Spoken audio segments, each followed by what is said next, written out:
This is The Hypothesis, the show where industry experts debate and discuss growth marketing approaches, digital advertising tactics, measurement plans, as well as creative and growth strategies. I'm Eric Sloan, VP of Data and Strategy at Thrive Digital. My name's Kent Ross, and I'm a Senior Data Analyst at Thrive. I'm your moderator, lay marketer, and asker of clarifying questions, Santana Blanchette. Well, welcome, friends. Today we've got one that I'm excited to get into. Our prompt today, our hypothesis, is that attribution is overrated. And I actually think that it would be good to start this conversation by maybe having a little background from you, Kent, on kind of where you come from to give our audience a bit of context on your perspective going into this, because I kind of love that you're not really a marketer. So it's kind of interesting. Well, I grew up on the east coast of Canada, and then I studied economics in New Brunswick, and then again in my master's at UBC in Vancouver, and then for an epidemiologist as a research associate for a while. And then Thrive was looking for someone to maybe help, I guess, a little bit with the econometric methods that they're using. So that's when I joined Thrive. Help a little bit. Help a lot, Kent. I love this because I feel like you don't really have a horse in this race. And I feel like a lot of the information that we get as marketers about marketing comes from marketing platforms. And I think there's an inherent danger to that. And I wonder if you're kind of immune to some of that nonsense, which I'm excited about. Yeah, I don't know. I feel like I may, because my background in marketing, I have less of it than most people. I feel like I may get some of it indirectly through other marketers I talk to, but hopefully I'm less biased. I still feel like I must have absorbed through other people indirectly. Platform osmosis. Yeah, exactly. Kent, what are the conversations that you have the most often at Thrive? I'm curious, is it mostly just around attribution, which is our topic today, or do you end up talking about other subjects too? Yeah, actually, I think it's fairly rare that I talk about attribution. With other marketers, I may talk about it a little bit more, but the topics that I normally discuss, I think, revolve mostly around incrementality. So that focuses more on measuring the additional impact of the marketing efforts to the business, as opposed to what the impacts are associated with. I have a question on that, because it's probably a good idea for us to somewhat define attribution. I take almost a simple view of the word attribution. There's a lot of people in the marketing industry that sort of twist themselves into knots about this.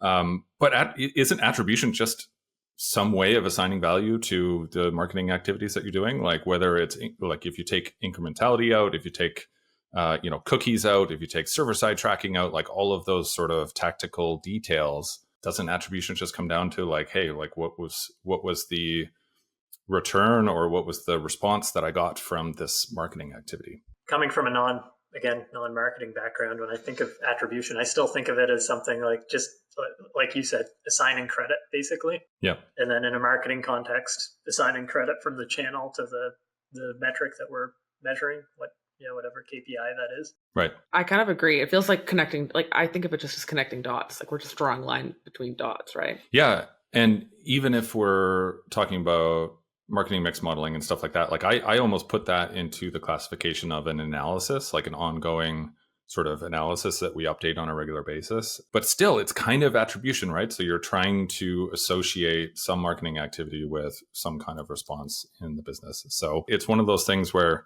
I don't think the industry has a concrete definition. Some people just refer to it as cookie-based, kind of deterministic attribution. So using set rules through last click is the classic one, but multi-touch attribution or something like that. But I would actually say that just anything you do to try to associate value with a marketing activity could be considered attribution. I guess this leads to the first question then for me, which is, how do most marketers think about attribution right now, and how are they using it? Yeah, I mean, using it for day-to-day understanding of what marketing activities are driving in the business, month-over-month understanding of where they should put those dollars in general, and quarter-over-quarter understanding of how to deploy broader marketing investments in order to drive the most revenue in a business. And there's sort of nuances in between all of those pieces.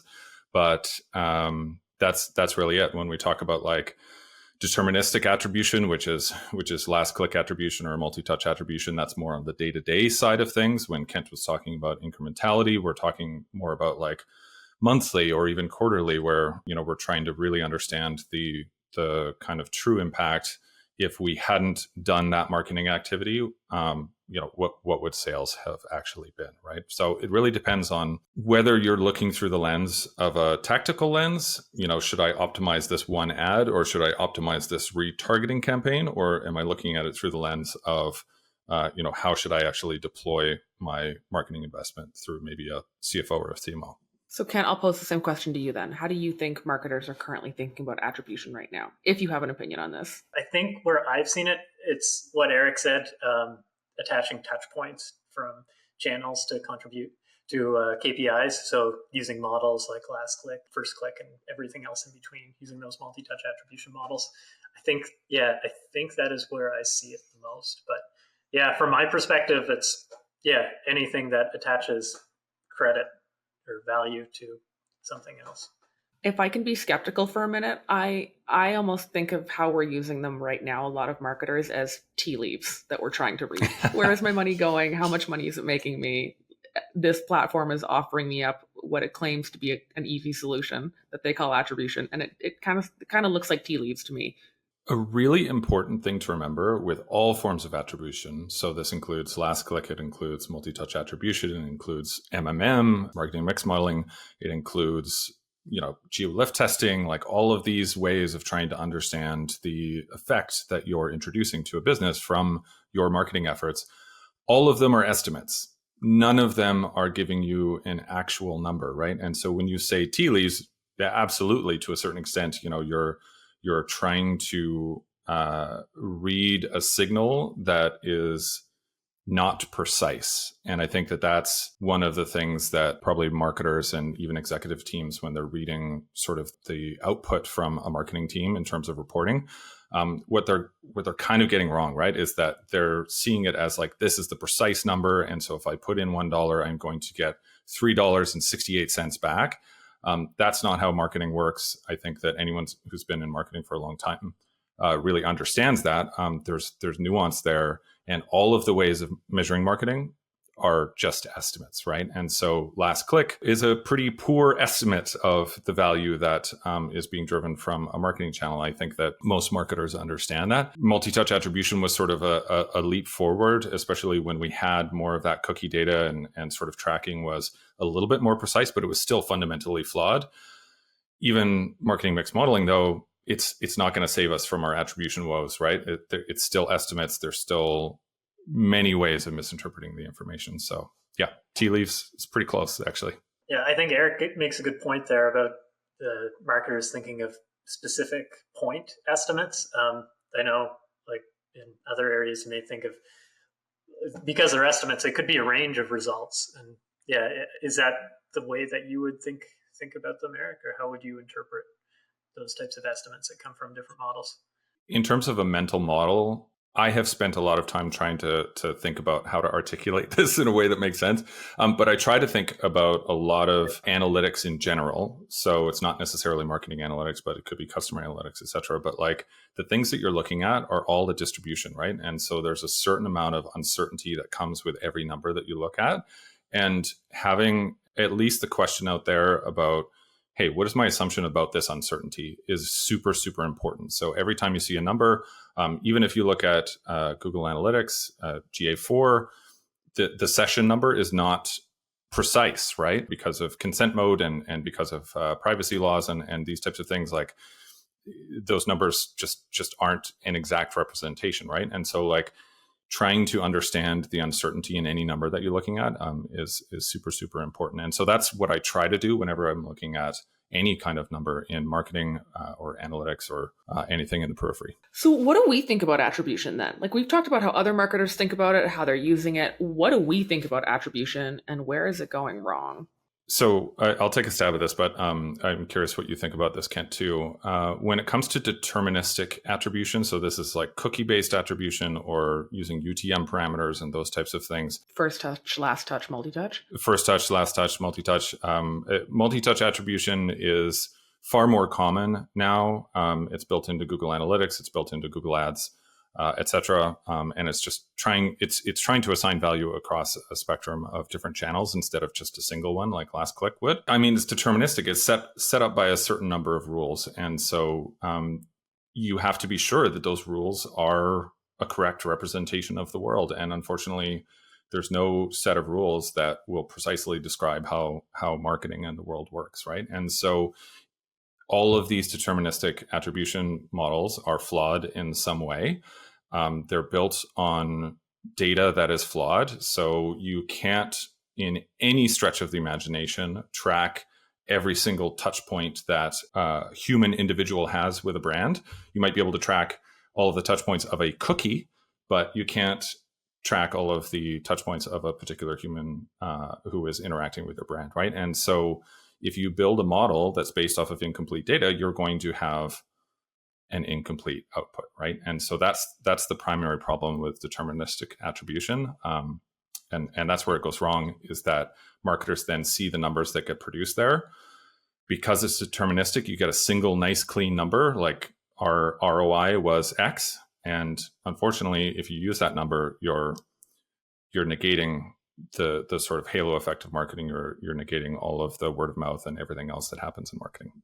You keep saying deterministic. What do you mean by that? Give us your definition of what you mean by that. Yeah, basically, it's a set of rules where if your input is the same, then your output is always going to be the same, right? So when we think about marketing mix modeling or something like that, that's probabilistic. So your output is actually a distribution. It's sort of like it's a range of values, as Kent said earlier. Whereas deterministic, if you say, so like last click attribution is the simplest one, whatever drove the most recent session, the most recent click, gets all of the value, right? And so that's just a rule. I see.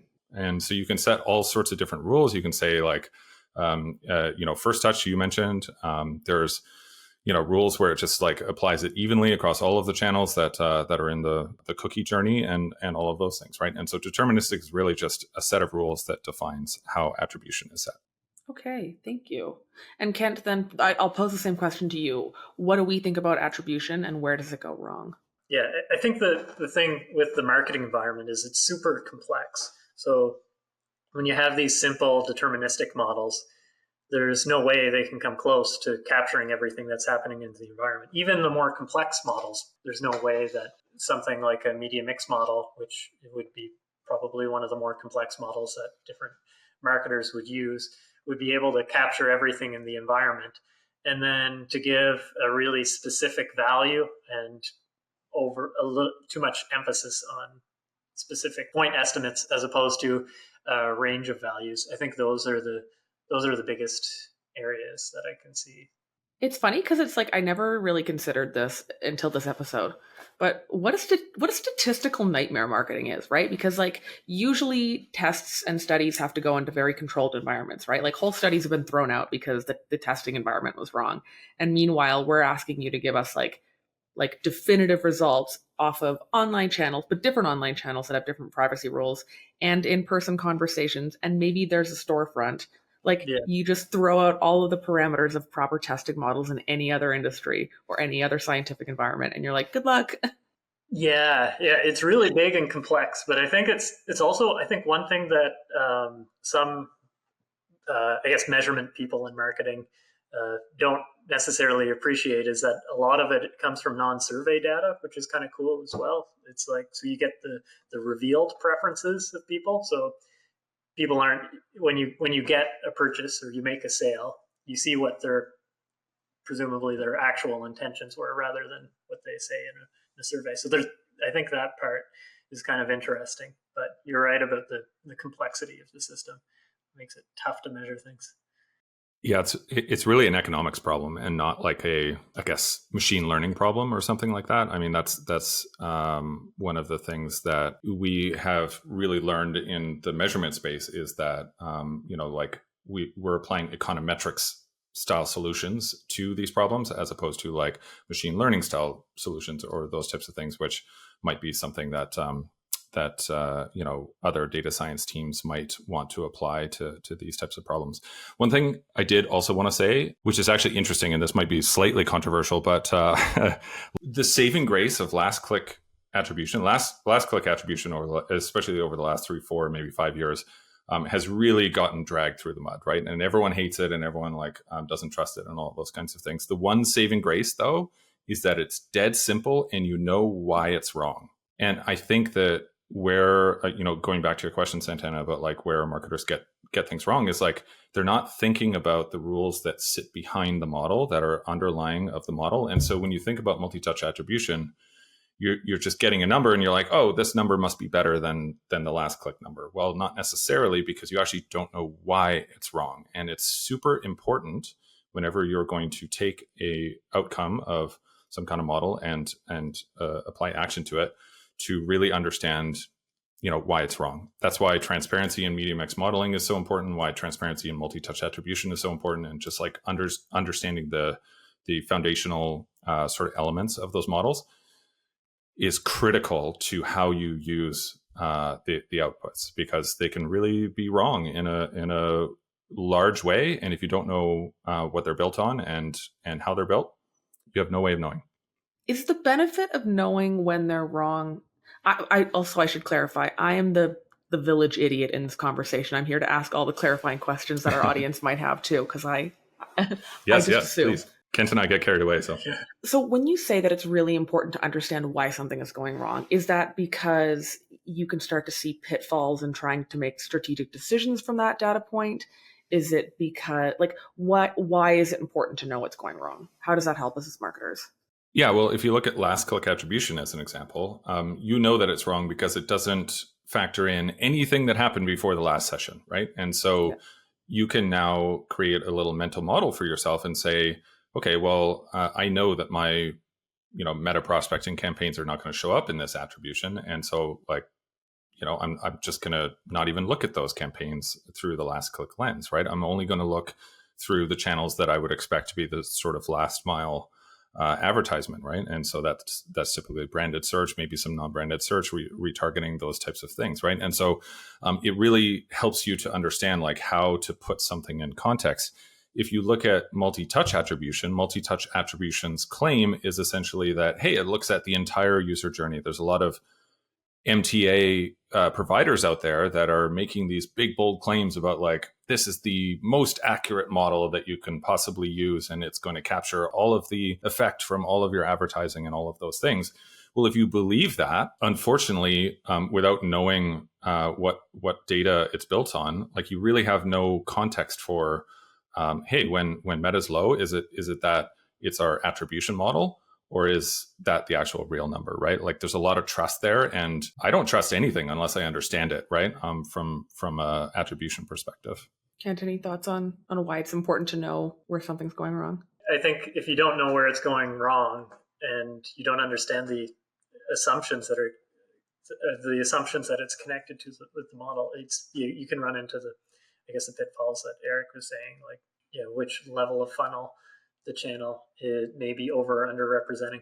I'm curious, though, Eric, do you see a place where you would use multi-touch attribution, or more simplistic deterministic models, like if maybe first click or something like that? Would you use those in favor of those at all funnel levels, or is there a place you could see using multi-touch? Yeah, so in general, I would say that deterministic attribution, which multi-touch attribution generally falls in under, is best used for relative performance understanding. And so within this particular part of the funnel, within this particular campaign type, what is performing better or worse, right? And so if you're looking at two different types of the same meta campaign, so let's say meta prospecting or something like that, you're looking at two different campaigns. You can compare the performance using attribution, cookie-based attribution or server-based attribution, et cetera, that way. When it comes to sort of understanding meta prospecting itself in the context of the entire marketing program, though, that's where it fails, because multi-touch attribution is going to do a much more poor job at measuring the effect of, say, top of funnel. It does almost no job at measuring top of funnel versus bottom of funnel, right? And so if you compare, let's say, Google Analytics multi-touch attribution is data-driven attribution, so they call it DDA. If you compare DDA performance for, say, branded search and YouTube advertising, this is an extreme example, but YouTube advertising will have a return that's maybe a few pennies for every dollar, and branded search will have a return that's, maybe $7 for every dollar that you put in. Well, that YouTube advertising could very well be outperforming branded search, or in fact, it might be driving all of the performance of branded search, but multi-touch attribution is never going to tell you that story. And so using it across the funnel, across different channels is really a quick way to sort of misunderstand what is performing in your marketing program. So knowing this, what should we be doing to measure results instead of attribution? Yeah. And one of my favorite quotes here that I'll use, that I'm quoting myself, but I think I say this every episode, which is all roads lead back to incrementality. Yeah, and I think it's important to think about attribution when you're saying attribution, the multi-touch attribution models that people are using, because like we talked about earlier, incrementality and media mix models are both technically a form of attribution. Yeah, the industry doesn't typically refer to it that way, but I think it's all the same. Yeah. Yeah, when you're thinking about what to use instead of attribution, look at the downfall or the pitfalls that attribution runs into. So like Eric was saying, deterministic. So same inputs, same outputs, no range of probability or range of outcomes that it provides. And both incrementality tests and MMM tests can provide that. And then also capturing the complexity of the marketing system. So something like a media mix model controls for other factors like seasonality and trends of different outcomes. And then when we think about incrementality or looking at the additional impact of the marketing activity, which is really what the marketers should be most interested in, like what impact does the marketing effort cause on the KPIs that they're measuring. Creating a comparison group and then seeing what happens to the trends of the comparison group in the place where you treat them versus leave them as controls. Does that make sense? Until the last part, Eric, can you help translate that into marketer speak in terms of like controls? Oh, well, that just comes down to testing, I think you mean, Ken, right? So just like how you structure a test so that you really understand the incremental impact of the marketing activity, right? And so like in a geo test, for example, that might mean turning off advertising in 20% of the country or something along those lines, and using the rest of the country as your sort of control to understand what was the impact of that change of turning off advertising. And that can really help marketing teams to fully understand kind of what the true impact is if that advertising wasn't there. One thing to be clear, though, even in that case, and I mentioned this before, it's still an estimate, right? And you're still sort of capturing short-term effects, right? And so if you're running some kind of brand campaign, you should expect some short-term effect from a brand campaign. It shouldn't be zero, right? And so there's no situation where you should say, hey, we launched this YouTube reach campaign and we saw zero effect, but we're just assuming that the effect will happen 6 or 9 months from now. That shouldn't be the mentality here, right? It should be, hey, we're going to measure some type of small effect to make sure that our advertising is actually connecting with the market, et cetera. But we're also going to expect a long-term effect, right? And so even geotests, they're still an estimate, and they're still only capturing short-term effects. The other thing I was going to say here, though, is, and maybe this is not answering the question that you wanted me to, Santana, but I think one of the most important things that marketers can invest in themselves is systems thinking. And so that's trying to look at your marketing program as a system and not this ATM of various different tactics where you put in money and you get money back out. It's not an ATM, it's not transactional, right? And so everything that you do within the marketing program needs to sort of fit together. And there's no way that you're going to measure that complex mess in silos by looking at each one of those elements on its own either, right? So you do have to bring it back to, what is the total ROI, right? And so one way that you can do that, for example, is with a metric like marketing efficiency ratio, which is basically your top line revenue over all of your marketing spend. And so just monitoring that over time, because that's, ultimately closer to the sort of total ROI of your marketing program, depending on the business model and those types of things. So really just making sure that you're sort of thinking through these things, not in a silo, but as an interconnected system, I think is really important. Does that answer your question, Santana? Or it really does. It makes a lot of sense. And I think too, the platforms really want you to believe that you can just measure it all based on your results with them, right? And it's tough that like the things that we actually need to know are so at odds with what the tools that we spend millions or possibly billions of dollars a year with want us to believe, right? Well, I mean, as you know, in previous episodes, I get really fired up about this because the incentives are part of the problem too, right? And so I've been in this industry long enough to remember a time when attribution was like a side factor, right? Where it was like, hey, let's look at the revenue and let's look at how much we're doing in advertising. Let's look at that first.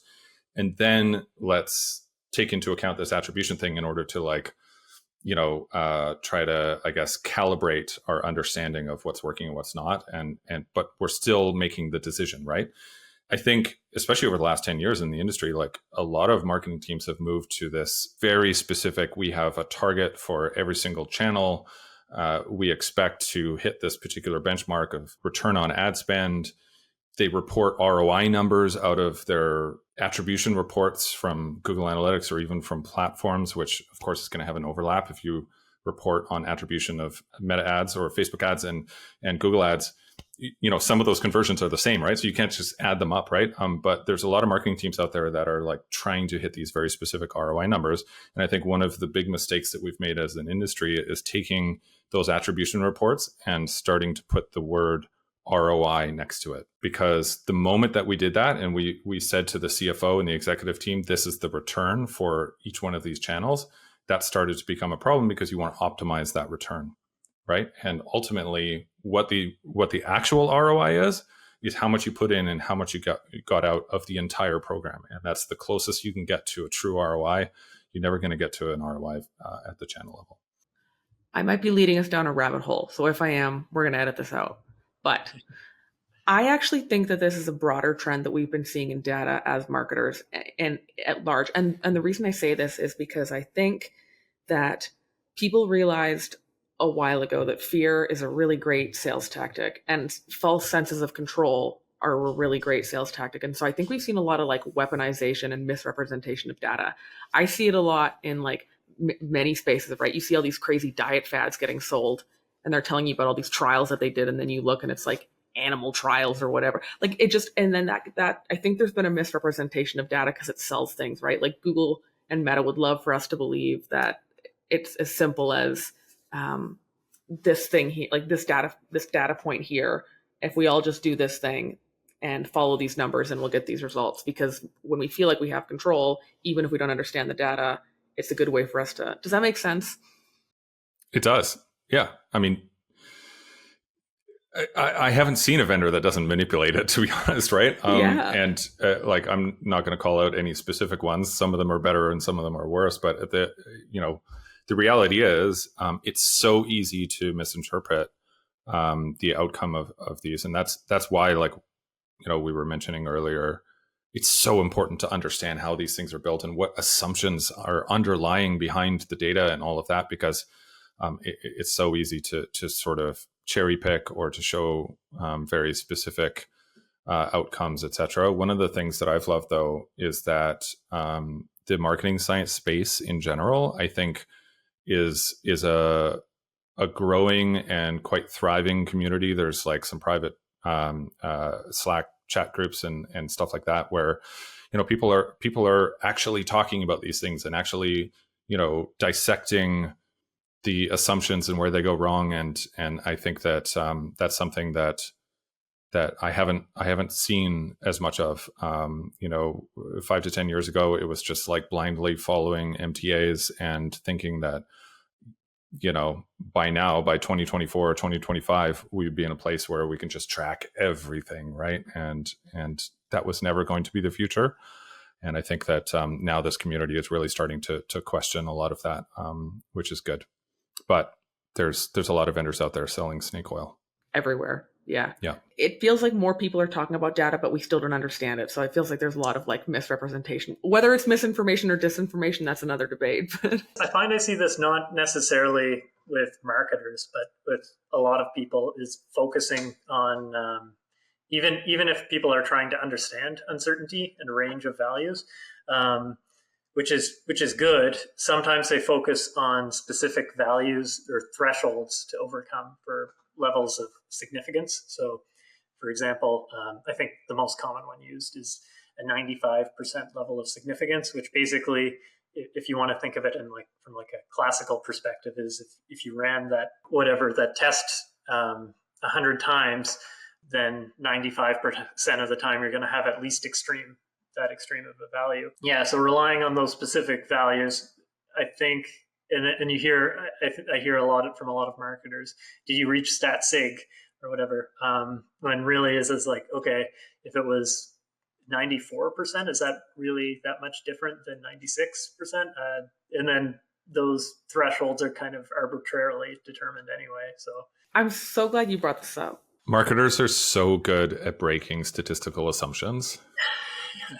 The amount of times that I've seen in my career is, yeah. What do you mean by breaking statistical assumptions? Well, so there's certain assumptions, and Kent, you can probably speak to this a bit better than I can, but let's say you want to run an A/B test, right? You need to calculate the results of that A/B test differently if you were peaking along the way, right?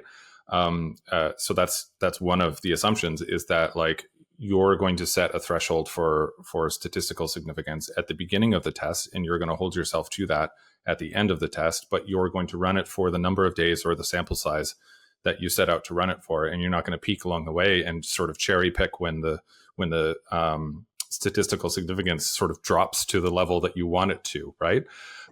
Because if you were to actually chart out statistical significance across an entire test, it's very noisy. It's going to jump around, right? At least in our industry, right? With the data that we work with, it's quite noisy. It jumps around, and you could easily like cherry pick, and just as soon as it crosses that threshold, just be like, oh yeah, we're stat sig. So, and there's, I don't know, a dozen other assumptions that we regularly break as an industry. Yeah, I think another one I can see happening quite a bit is wanting to test in specific regions and wanting to hold other regions out. Like, I think the idea of an experiment is to create a comparison group that's representative of the group you want to test in. So if you're selecting a comparison group for specific reasons, it's probably not going to be as representative if you had some sort of random mechanism. I think I want to get really clear on what statistical significance is. Like, let's get into the weeds. Let's talk about stat sig. So I just want to clarify, so you said that statistical significance is like, is it always 95? Like, does the number vary? Like, what is statistical significance? Yeah. So I think when I was talking earlier, I spoke to like, if you were to run the test a bunch of times, how many times would you get that extreme of a result? I think people usually think of it in percentage terms. So I see, because that's like, it's easier to compare to other types of things. But okay, a 90% if you ran the test 100 times. And where do you guys see marketers getting confused about stat sig? Like, where do you think that we're kind of losing the plot here, or cherry picking, as Eric's saying? I mean, overuse is certainly a thing, right? So it's like almost seeing it as this is the only way to validate what we've done. I think it's really important when you're running a test to look at the context of the test. If anything else happened, I mean, we work with really noisy data in the marketing industry. There's all sorts of outside factors that can affect what you're doing, right? And so, not to get into the really highly technical side, because there's issues there too. But I think that the assumptions that go into a test, just thinking that like, oh, hey, as long as I get stat sig, then this test is valid, is not a good way of looking at it. You have to go into it with specific assumptions and a specific hypothesis, and you have to wait for your assumptions to play out, right? So if you had a specific idea of a sample size, for example, you have to wait to reach that sample size, right? You can't keep manipulating the test during the test, right? And so a lot of marketing teams will just like keep track of the test the entire way, and that is possible, except the drawback there is that you have to calculate the results of the test differently. You have to give your lift a haircut. You have to like make these various changes in order to continue to, I guess, make that a valid test. Another one that I see sometimes is a lot of the times when it's below the level of significance that they'd be confident in, measuring the effect of the test on different metrics and keeping on measuring until you get a result that's statistically significant. If you keep on testing, eventually, by chance, you can still get a result that's... Yeah, even at 95% statistical significance, I'll say that a little bit with quotes, just because sometimes the assumptions are broken, but that means that 1 in 20 times, like you have a false positive, right? Yeah. It's probably a little bit higher than that also, depending on how it's deployed. But so if you're measuring 20 different KPIs in a single test, well, you're pretty well guaranteed to get one statistically significant result, even if there was no effect at all. That's my interpretation of what you just said, Kent. So yeah, correct me if I'm wrong. No, yeah. Stupid follow-up. How do you even determine stat sig with data as noisy? Because like, how do you run a test 100 times with the market conditions changing and it strikes me as very difficult. Yeah, well, I guess you don't necessarily run the test 100 times. That's a good question, though. The way that statistical significance is determined is normally based on an assumption, like a null hypothesis assumption. So like normally you set that to 0. So what's the difference between what is the impact compared to 0? And then you measure the level of significance from there. And that depends on the variation that you find. So like the standard deviation of the data, and then also the magnitude of effect. So yeah, those are mostly where those values are coming from. Eric, do you have anything to add to that? No, I mean, not without like getting too deep into sort of like how, some of those considerations. But yeah, certainly like when we say running a test 100 times, that's a heuristic to sort of like understand the percentage rather than us actually running it 100 times. Interesting. One thing I do want to say, though, just sort of bring us back a little bit, maybe, is, all of this that we're talking about is a really important conversation, because even within the space of sort of calculating the effect of marketing and such, there's no canonical way to run a geotest where like everyone just runs it that way and it's the right way and every other way is wrong, right? There's no canonical way to set up a marketing mix model or anything like that either, right? And so there's foundational elements, but at the same time, there's a lot of sort of assumptions that go into these models. How you set your priors, or how you set up your marketing mix model, how you parameterize that model is going to have a huge effect on how the model is actually estimating these elements. It's really important for marketers, again, to understand that there's uncertainty in everything that they do, and to sort of almost question their assumptions about any number that they actually work with on a regular basis. So like when you get that attribution number, how is this derived? How much uncertainty is there? How much noise is sort of inherent in this particular metric? If we don't do anything, could it go up by 20% or down by 20%, next week? And is that just normal noise kind of thing? Is there uncertainty in the actual number? Is that uncertainty super high? So if you get a 3-to-1 ROAS, like could that ROAS actually be 1-to-1 or could it be 7-to-1? Like, questioning those types of things I think is really important. So uncertainty is all around us. Get comfortable with it. It's only going to get worse as privacy laws increase and all of that. And so I think that that's one of the things that marketers can really do to invest in how they think about their programs. And then I guess the final question I want us to chat about is, we know that platforms are constantly introducing new tests, introducing new results and things like that for marketers to pay attention to. I would love to hear from both of you, starting with Kent, about generally what parameters testing should meet to provide valuable or credible results. Like almost like a smell test. I think when we're thinking about the validity of the results from different methodologies, I think the first thing is how transparent are the methods. If you don't understand the actual methods going into producing those results, then I think it's hard to have a lot of confidence in the results themselves. And then the second thing is the assumptions that go into the methods. I think an easy one to think about there is with last click, where last click assumes that all of the value comes from the last click, and how likely those assumptions are to break. I think those are the main areas that you would look at putting something through the smell test. I like that. Those are both simple and helpful for sure. That's good.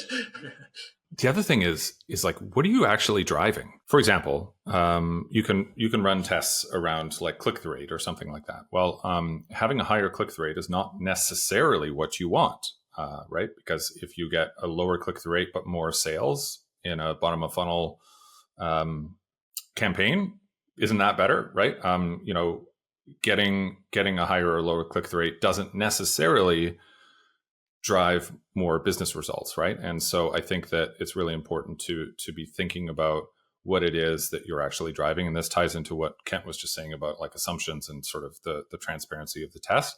Because likewise, if you're running some kind of A/B test on TikTok for you want to lift survey responses or something like that in like post-sale surveys. Well, you have to think about how that's created, right? And so post-sale surveys are going to be filled out predominantly by people who don't mind filling out surveys, right? So that's something that we know about online surveys, is that you typically get just people who like filling out surveys, right? And so like right there's a certain amount of bias in what it is you're testing. And so I think really stepping back and trying to understand what it is you're actually testing is really important, because at the surface level, it might seem obvious, but when you start asking about the assumptions that go into it, or like the metric that you're actually measuring, you might actually find that you're measuring something completely different than what you set out to do. I like that. It ties into Kent's earlier point, right? About one of the only things marketing measurement has going for it is that we actually see the results rather than self-attributed. Like, it's not me telling my doctor I'm eating salads. It's my doctor watching me eat the salad. Yeah. That's the other good point, though. The selection of like who's actually filling out the surveys. I think that's a big factor as well. It's basically the problem that we've gotten into as a industry, because we've sort of been in this race to the bottom for so long, in terms of trying to optimize for attribution, tying us back to the subject for today, right? Marketing leaders who are optimizing towards higher return on ad spend in their attribution reports are actually optimizing towards lower incrementality typically. So they're actually optimizing towards a lower impact to the business, right? And if you take a moment to think about what you're optimizing for, that may have saved millions, tens of millions, hundreds of millions of dollars over the last decade, right? Because when you start to break it down, it's like, hey, we're actually what we're optimizing towards is, in a lot of cases, last click attribution, which means we're optimizing towards the last mile. And so all of our money is just being flooded into that. And we're just basing all of our decisions off of last mile conversion rates and all of that. That's not how you grow a business, right? That's how you skim the intent out of the market, but that's it. Well, it's this idea of like, I think we're putting the cart before the horse, right? Like, people have all this data now and they're like, sweet, I can take this and make decisions with it. But it's like, well, you're actually like, you should be using the data to measure the hypothesis that you had, rather than like letting the data inform what your hypothesis should be. Does that sound fair? And you should also make a hypothesis. Yeah, exactly. Right. Like, the data is not the hypothesis. The hypothesis is a hypothesis, and the data is how you measure the thing. You don't do stuff just because it might be interesting, right? Yeah. There's no way to search for insights. You have to come up with a hypothesis about like some theory you want to test, right? And then go out and let the data do that. Yeah. And ideally make the hypothesis before you run the test, not after you get the results. Yeah.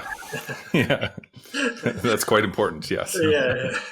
I think that's actually like one of the only things that makes me feel good about data, because I definitely am not the most technical marketer. I think it's like, it should just be measuring the thing that you were thinking about before based on other information, right? Like, it's like you do your research, you make your hypothesis, you test it out, and then the data is like measuring it. But it's not like you need to be a data expert to understand where you should start or where you should go. You certainly don't need to be an expert in data to devise a hypothesis.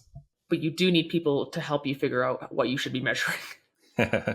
Well, that can help. Doing some testing is better than no testing at all. So I think people shouldn't be too hesitant on running tests as well. More information is better than none, right?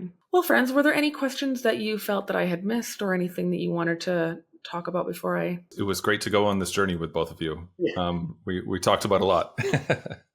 This has been The Hypothesis. Thank you so much for tuning in. For show notes or to get in touch, find us at thehypothesisshow.com or at Thrive Digital, both linked for you in our description box. And if you liked today's episode, we'd love if you'd rate and review wherever you're listening or watching. Thanks!